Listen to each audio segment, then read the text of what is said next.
Bonjour, bienvenue dans cette vidéo consacrée à la réaction chimique et à sa symbolisation. Nous allons commencer par définir ce qu'est un phénomène chimique.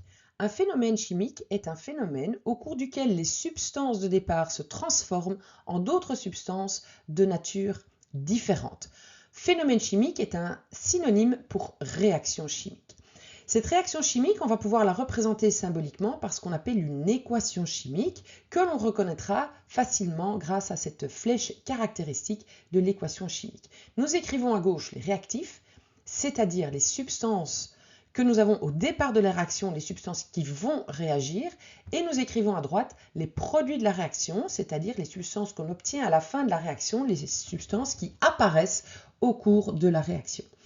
Il est important de remarquer qu'un mélange n'entraîne pas nécessairement une réaction chimique. Donc nous pouvons mettre plusieurs substances ensemble dans un même mélange sans que nécessairement il y ait transformation de ces substances, sans qu'il y ait une réaction chimique. Donc ne pas confondre un mélange où en fait rien ne se passe et une réaction où nous avons transformation de substances chimiques. Regardons d'un peu plus près comment nous pouvons symboliser une réaction chimique à l'aide de cette fameuse équation chimique. Nous allons considérer l'exemple de l'électrolyse de l'eau. Dans cette réaction, un courant électrique permet la décomposition de la molécule d'eau en dioxygène d'une part et en dihydrogène d'une autre part. Une première forme d'équation est l'équation qu'on appelle nominative. Nous allons donc écrire les réactifs et les produits de réaction. Donc nous allons écrire les différentes substances simplement sous la forme de leur nom. Donc on écrit eau, donne dihydrogène plus dioxygène. Alors bien évidemment, en chimie, on aime les formules chimiques. Donc l'équation chimique proprement dite va plutôt utiliser les formules des différentes substances. Et nous aurons donc H2O donne H2 plus O2. Bien évidemment, cette équation chimique doit absolument respecter la loi de conservation des masses ou loi de Lavoisier qui dit ceci: la masse de l'ensemble des produits formés est égale à la masse de l'ensemble des réactifs. Autrement dit, nous devons retrouver à gauche de la réaction chimique et à droite de la flèche de la réaction, nous devons retrouver le même nombre d'atomes de chaque sorte pour donc toutes les substances. Donc dans ce cas-ci, nous remarquons qu'à droite, nous avons 2 atomes d'oxygène dans une molécule de dioxygène, alors qu'à gauche, nous n'avions qu'un seul atome d'oxygène dans la molécule d'eau. Donc pour pallier à ce déséquilibre, nous sommes obligés de considérer 2 molécules d'eau dans les réactifs pour pouvoir avoir au total 2 atomes d'oxygène que nous retrouverons dans le dioxygène. En faisant ça, évidemment, nous doublons aussi le nombre d'atomes d'hydrogène. Nous avions 2 atomes d'hydrogène dans la molécule d'eau. Si nous prenons 2 molécules d'eau, nous aurons au total 2 fois 2, donc 4 atomes d'hydrogène. Et ces 4 atomes d'hydrogène, nous devons les retrouver ici. Il n'y en a que 2 dans une molécule de dihydrogène, donc nous sommes obligés de considérer 2 molécules de dihydrogène. À ce moment-là, nous obtenons une équation chimique que l'on appelle pondérée, donc une équation chimique pondérée, aussi équilibrée, c'est un synonyme, et les coefficients que nous avons rajoutés s'appellent des coefficients stéchiométriques. Si nous voulons être tout à fait complets, nous pouvons rajouter dans cette équation chimique l'état physique des substances.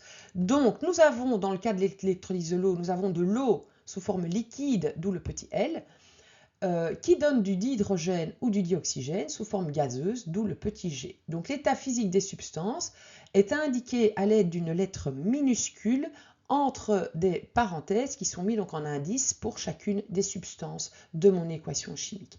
Alors les états physiques les plus importants que vous rencontrerez sont l'état solide, liquide, gazeux, bien évidemment, chacune avec leur première lettre, mais également l'état de solution aqueuse lorsqu'une substance est mise en solution dans de l'eau. À ce moment-là, nous indiquerons AQ pour donc simplement l'abréviation de aqueuse.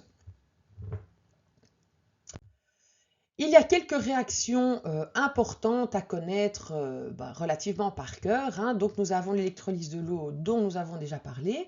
Nous avons également la photosynthèse, réaction très importante, qui est donc la réaction de production de la molécule de glucose que voici, C6H12O6, à partir de gaz carbonique, à partir du dioxyde de carbone et de l'eau. Donc voici la réaction. Donc cette réaction libère bien évidemment du dioxygène. Voici cette réaction sous sa forme équilibrée, sous sa forme pondérée. Nous avons également la réaction de la respiration cellulaire, c'est-à-dire de la combustion du glucose au sein de nos cellules, où donc nous avons besoin d'oxygène pour brûler ce glucose, et cette combustion libère du CO2 et de l'H2O. Vous remarquez évidemment que cette réaction de respiration cellulaire n'est rien d'autre que la réaction de photosynthèse, mais dans l'autre sens. Alors, ensuite, nous avons plusieurs types de réactions qu'il est important de connaître aussi. Ces types de réactions font apparaître les différents types de substances que nous avons vus dans une vidéo précédente qui parlait de la classification des substances.